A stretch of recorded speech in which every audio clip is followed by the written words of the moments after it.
The winning blueprint presents. In the lab room. While you're here, go ahead and sub up.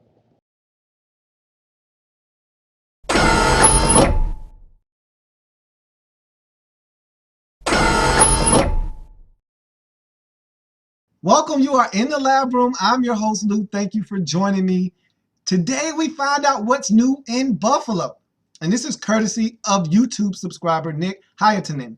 And Nick got the Bills up, and he's been trying to get the Bills up for a very long time. So congratulations to Nick for getting the Bills in there. So we'll be talking about what's new in Buffalo, and a lot. And when I say a lot, I mean a lot has changed in Buffalo in just a mere 4 months. And so this is not your grandfather's Buffalo Bills, nor your uncle's Buffalo Bills. You probably wish it was your uncle's Buffalo Bills. Maybe you'd be going to the Super Bowl every year. But this is not your brother's Buffalo Bills, or at least this isn't the 2012 Buffalo Bills. I'll tell you that much, because this team looks totally different.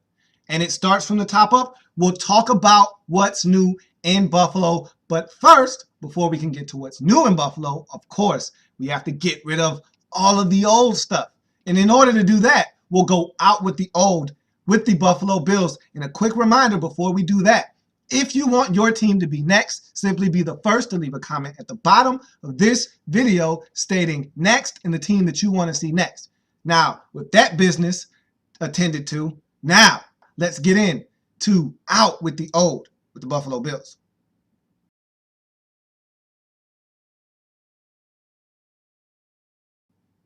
Now, before I can get into what's new, what's old in Buffalo, of course, I need the assistance of two of my most trusted tools. Of course, I'm talking about my big board behind me and my handy dandy pointer. I've got both.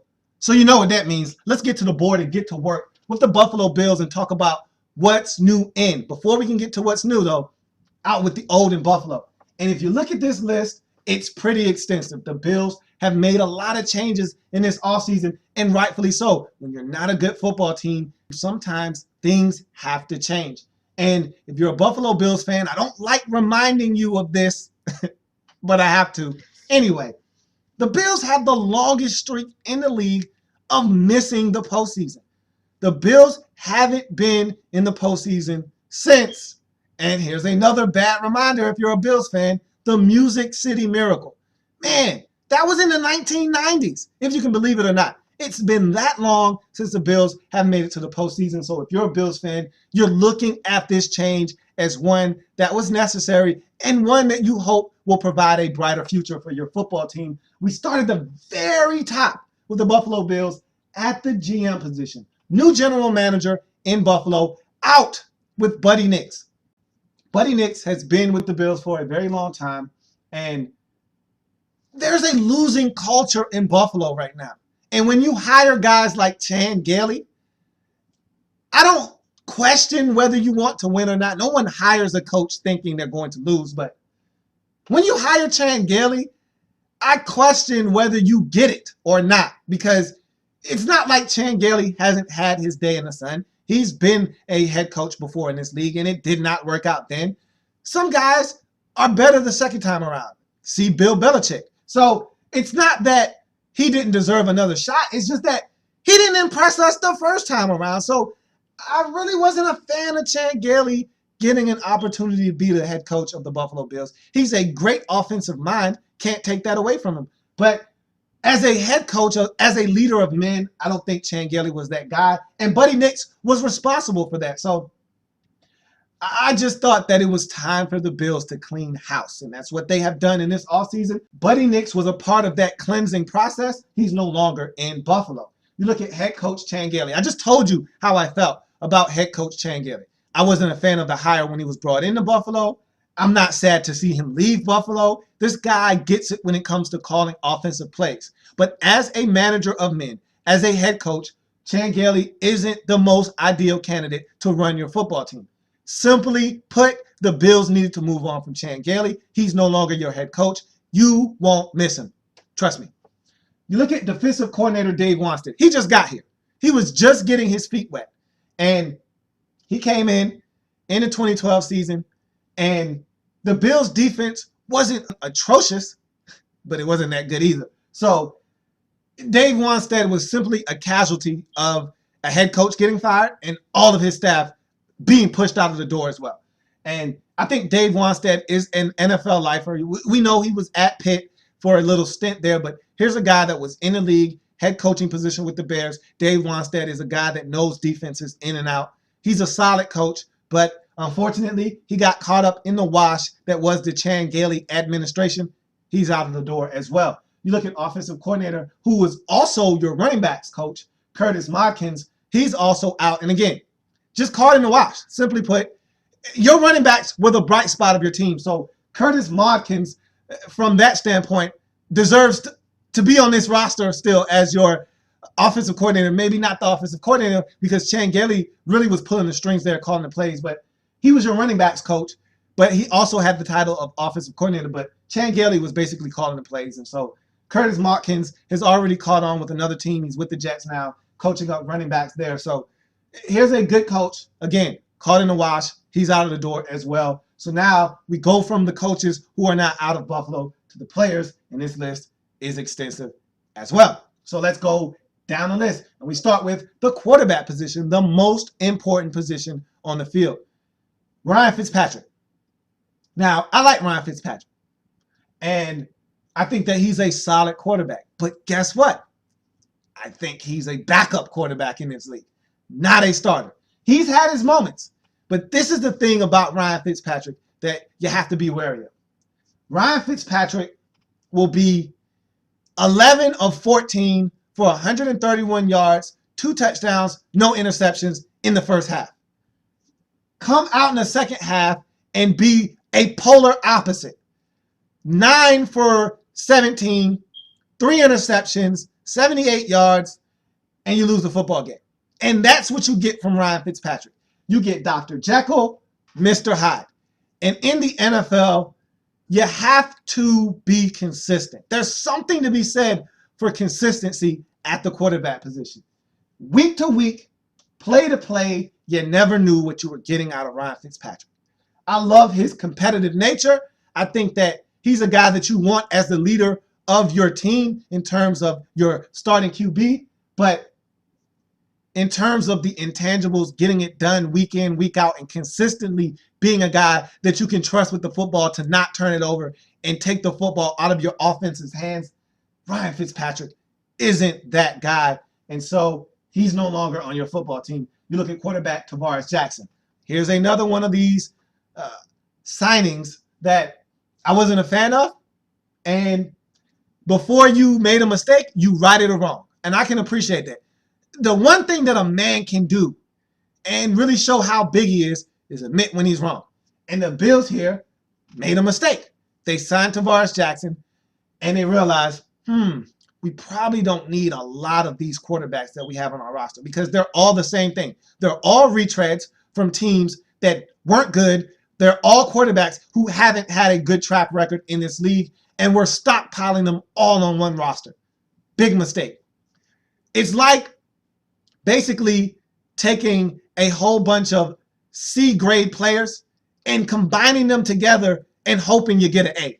Last time I checked, C plus C plus C doesn't equal A.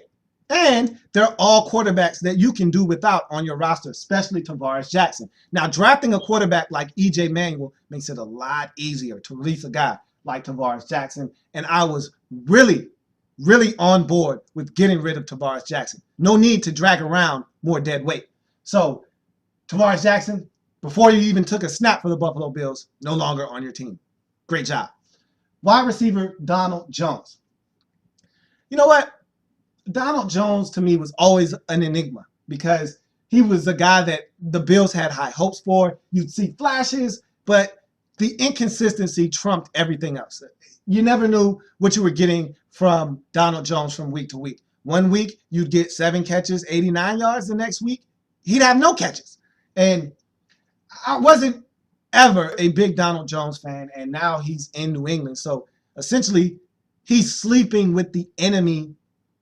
If you're a Bills fan, I don't know how you feel about Donald Jones not being on the roster, but For me, as an onlooker from afar, I don't think you're going to miss Donald Jones one bit. You look at wide receiver David Nelson. Here's a guy that I did like. Good old long neck. And if not for the injuries, I think David Nelson would have been a huge asset to the Bills. The one season that he was healthy and he played, he was a threat in the red zone. He was a guy that you could rely on third downs. He's a long guy. I just really like David Nelson a lot. But he couldn't stay healthy in Buffalo. And when you can't play on the field, you're no longer an asset to me. And so you had to allow David Nelson to walk because, frankly, you haven't seen what this guy can bring to the table in about 2 seasons, it seems like. And so he's now in Cleveland. He'll get a fresh start there. It's unfortunate that he couldn't be more of someone that you could have relied on throughout his tenure in Buffalo, but that's the way the cookie crumbles sometimes. David Nelson no longer in Buffalo. Look at fullback Corey McIntyre. He's been your fullback for a while in Buffalo, about 5 or 6 seasons. He's no longer your fullback. You move on, find another guy. It's not a big deal. You look at offensive guard Andy Levitre. Ouch! No whammy, no whammy. Stop! That was the guy you were supposed to keep. Now, yes, I know he wanted a lot of money, but this was the thing that you had to tell yourself. He's one of the best in the league at his position. Check. There are not a lot of guys in the league like him. Check. CJ Spiller and Fred Jackson were as dominant as they've been over the last 2 seasons because of guys like Andy Levitre. Check. And if we don't pay him, someone else will. Check. Andy Levitre should still be on your football team. And you're going to miss Andy Levitre. There's a reason why CJ Spiller and Fred Jackson were as dominant as they were over the last 2 seasons. Guys like Andy Levitre opening up gaping holes in the middle and interior of that offensive line. So you're going to miss him. I'm not going to ramble on about all the things that he does and brings to the table. You're going to miss Andy Levitre, but he was going to cost you a pretty hefty price tag, one that I'm not sure the Bills really wanted to pay up. But when you get something elite, that's how you build football teams. You hold on to it. And I think the Bills dropped the ball on this one. But, hey, it's the National Football League. Things happen. You look at guard Chad Reinhardt. 2 seasons ago, he was really good for you. Last year, he only started twice, played in 7 games. Solid offensive lineman, but not a guy that you were relying on that often. I thought when healthy, he was a force. And he was really good for you 2 seasons ago. Really didn't do much for you in 2012. He's now in San Diego. It's Chad Reinhardt. So, hey, there you have it. You look at cornerback Terrence McGee, aging veteran. He's been a Buffalo Bill lifer.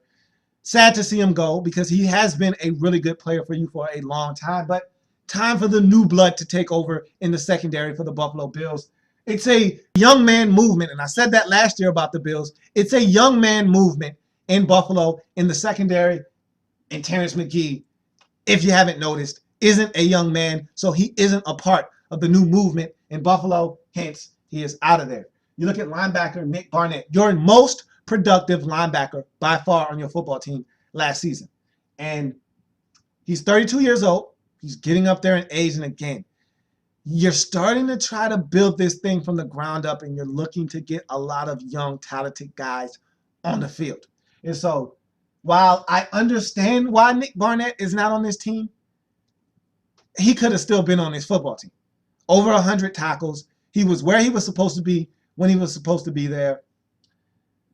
I thought that Nick Barnett played well enough to be back in Buffalo, but hey, again, it's a business. This is a league that you got to try to build it up the right way. And if you feel like Nick Barnett is a part of that, you keep him on your roster. If you feel like you need to move on from him, you do, you have, and so he's no longer on your roster. Safety George Wilson, again, much like Nick Barnett, getting up there in age, solid defender, one of your better defenders a season ago. The only problem with George Wilson that I have is he isn't a playmaker.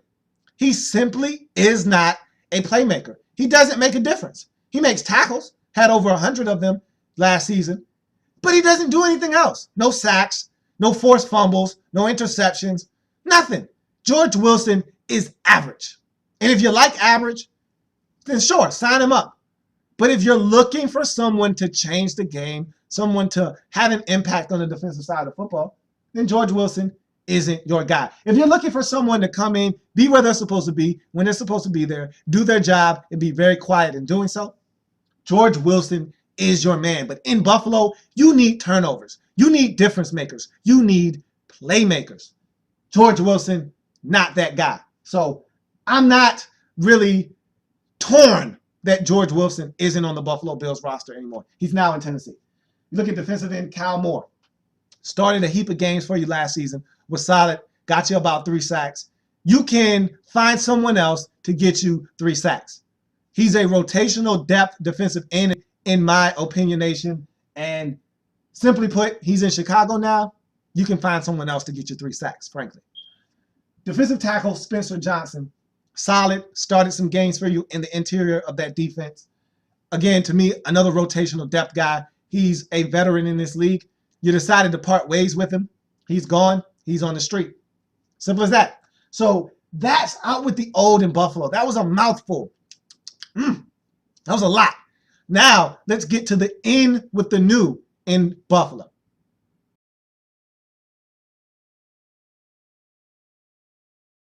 So you get rid of all of that stuff, and you got to be saying to yourself, well, we must have a lot of stuff coming in.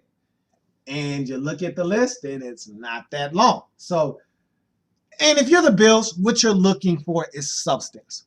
Quality over quantity. Now, did they get that? I'm not sure, but we're going to break it down. Let's talk about it. First things first, you got to start at the top. New GM, Doug Whaley. I love this move because, again, Buddy Nix needed to go. And Doug Whaley was the guy that was right under him. And he's been in the league for a while, started at the bottom, and has worked his way up the ranks. And so he understands what it takes to get it done. He understands the work that needs to be put in for this thing to work the way that he wants it to. And the first thing that he said when he came in was something that was profound, and it really stuck with me. It really resonated, which was, it's not okay, and it's not going to be acceptable to lose in Buffalo anymore. And if you're a Bills fan, that's music to your ears. Man, that had to sound really good, because that's what the problem has been in Buffalo for too long now. It's been okay to lose. The Bills have been the lovable losers. It's not okay to lose. It's never okay to lose. And when you get complacent and you start losing ball games, it starts to trickle down to the roster, and guys start being okay with losing. And it's not okay to lose. And that was the first thing that GM Doug Whaley came in and said. It's not okay to lose, and we won't continue to lose. That's what you want to hear. Now, can he make good on that promise? We'll see. But at least you heard it out of his mouth first and foremost, and that's what you want to hear. So Doug Whaley, to me, great hire as a GM in Buffalo. You go on to head coach, Doug Marrone. Got him from Syracuse, right up the street.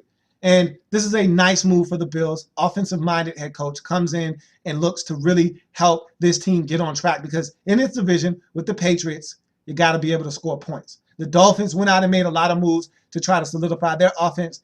You have to keep pace with these teams in your division, primarily the New England Patriots, who you've had shootouts with over the last couple of seasons, not always coming out on the right end of those shootouts, but nonetheless, you have to try to keep pace with them. Doug Marrone is going to help you do that. He's got his quarterback now in E.J. Manuel. Let's see if this team can start to take the right steps to get in contention, to start contending for the AFC East crown. You look at defensive coordinator Mike Pettin, and look, he comes over from the Jets. He's a solid, hard-nosed coach that I think is going to transform this defense into something that is a contender in this division. Now, is the offense going to be on the same page? I don't know, but I love a lot of the young talent that resides in Buffalo on the defensive side of the football, and this is a guy that can get a lot out of these guys. And so I think that you are in good hands with Mike Pettin, and I think that if the Bills can start to build continuity on the defensive side of the football, find some pieces that are going to be bookends of this defense, and build around them. Find guys that have defined roles and have them play those roles and execute them the right way, I think this Bills team could be on the right direction. I think Mike Patton is a guy that will put you in positions to really improve this defense. And I like the hire, and I think he's a guy that can help this team improve their mark in 2013. You look at offensive coordinator Nathaniel Hackett.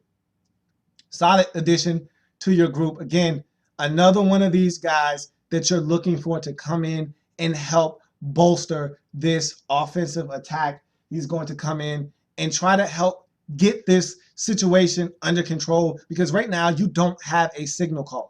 You don't have a guy that's the leader of your team. So it's the offensive coordinator's job to really work closely with whoever's going to be the guy and get him on the same page, find out his strengths, his weaknesses, figure out what are the things that this guy does really well, highlight those strengths, minimize the weaknesses, and get this offense on track. First things first, if you're the offensive coordinator, realize who your best player on your football team is. C.J. Spiller. Talking about Spiller, talking about Spiller, he's your best player. So if you are Nathaniel Hackett, please do not forget that C.J. Spiller is the man. Get him the football as best you can. That's all I have to say on that matter. But Nathaniel Hackett is going to come in and try to jumpstart this offense. You look at quarterback Kevin Kolb. I don't like Kevin Kolb. Now, I put him in the same boat with Tavares Jackson. I don't know where the upside is with Kevin Kolb. I've seen Kevin Kolb. I've seen the best of Kevin Kolb. And trust me, I've seen the worst of Kevin Kolb. More worst than best. And if you're the Bills, maybe he has to start the season as your starter. Maybe not. I don't know where E.J. Manuel is in his maturation. I do know this. Kevin Kolb is not a franchise quarterback. Kevin Kolb is not a starter quality quarterback in this league. He's a backup.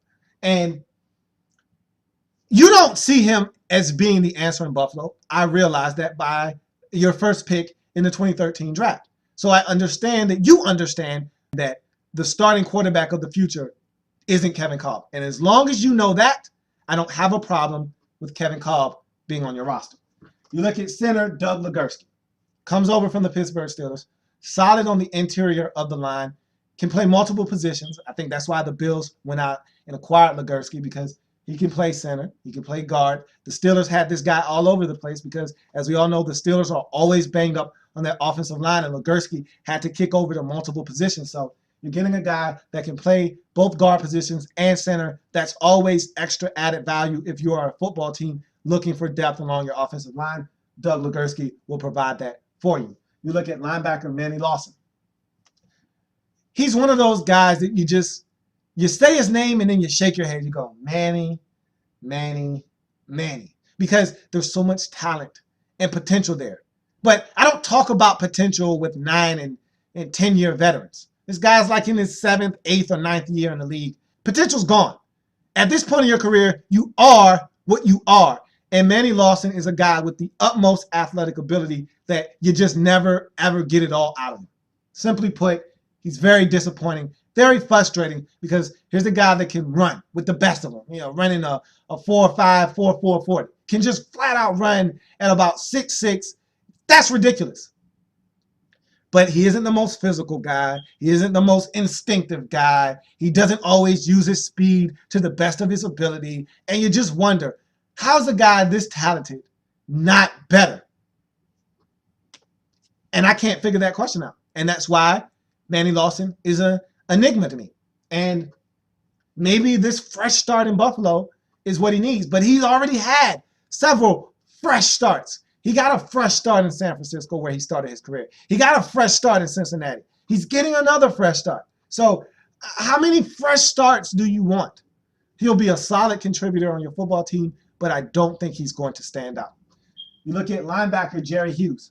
Here's a guy that was disappointing in Indianapolis.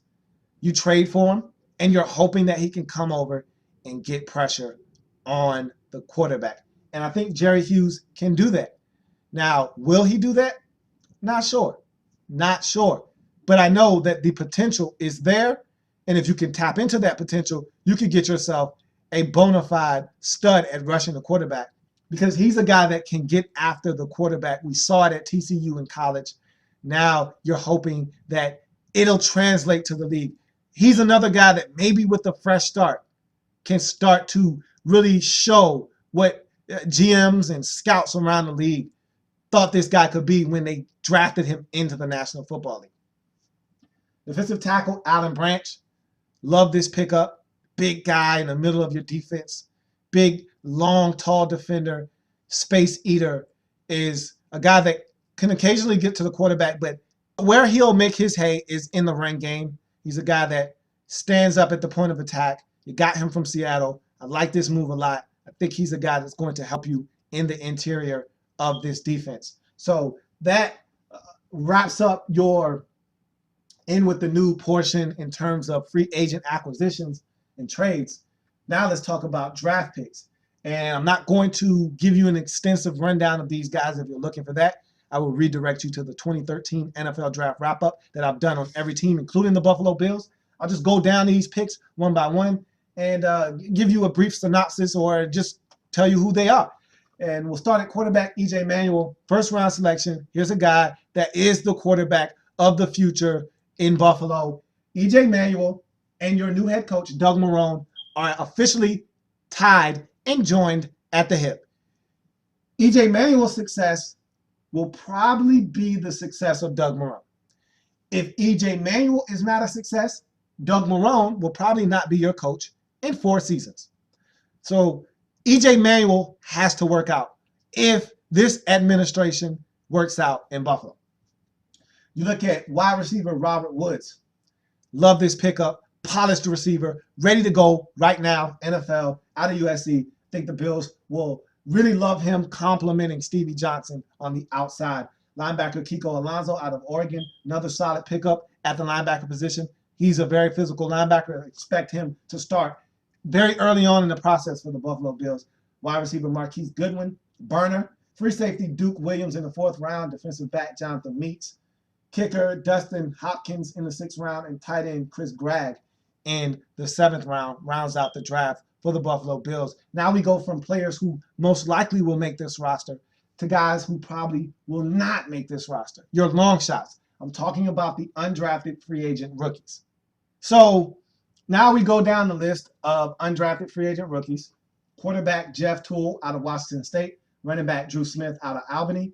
Wide receiver Brandon Kaufman out of Eastern Washington. Wide receiver Derek Rogers out of Tennessee Tech. Here's a guy that is all but a lock, all but a shoe-in to make this roster. He's a guy that a lot of people were looking to acquire as an undrafted free agent. Had some problems in college, but very talented. He's essentially a draft pick for the Buffalo Bills. Look at running back Kendall Gaskins out of Richmond. Offensive guard Zach Chibane out of Syracuse. Center Ryan Turnley out of Pitt. Defensive back Jordan Dangerfield out of Townsend. Defensive back Nickel Roby out of USC. Defensive back Kip Edwards out of Missouri. Defensive back Jumal Roll out of Catawba. Linebacker Keith Poe out of Howard. Defensive end Izon Cross out of Georgia Tech.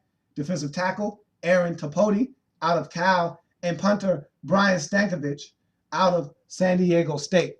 Those are your undrafted free agents. There are 15 in all, guys that are looking to crack this roster. And with a new coaching staff, a new regime, these guys have a legitimate shot of making this roster. I look for 3, 4, possibly even 5 of these guys to make this roster if they make a lasting impression on this coaching staff. Now we go from there to any philosophical changes in Buffalo.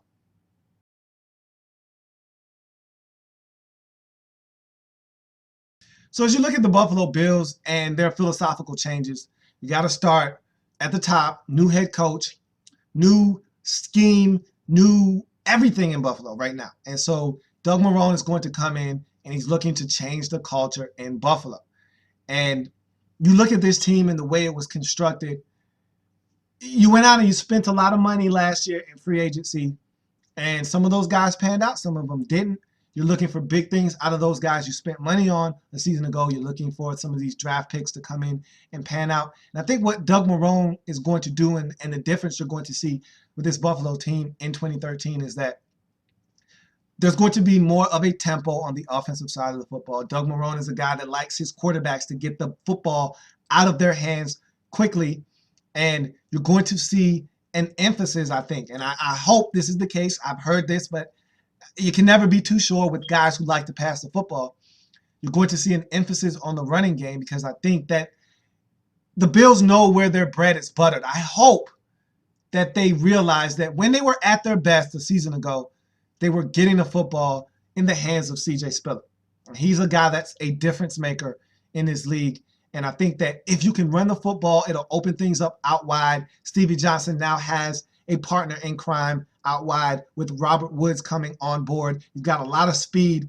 You got TJ Graham that you drafted a year ago from NC State. Now you got Goodwin out of Texas. You've got a lot of speed in the slots. So you've got guys that can run. You've got guys that can catch it on the outsides now. Mike Chandler as your tight end. I think he's a very dependable target, especially in the red zone. So I think Marrone is going to run the football and allow the run to set up the pass. And I don't know who the quarterback is going to be. He said that he wants to pick this quarterback here shortly so that they can kind of focus in on what they want to have this offensive game plan be. He wants the leader of the team to be known and have everyone rally around this guy. So you're going to hear of a starter being announced in Buffalo here shortly.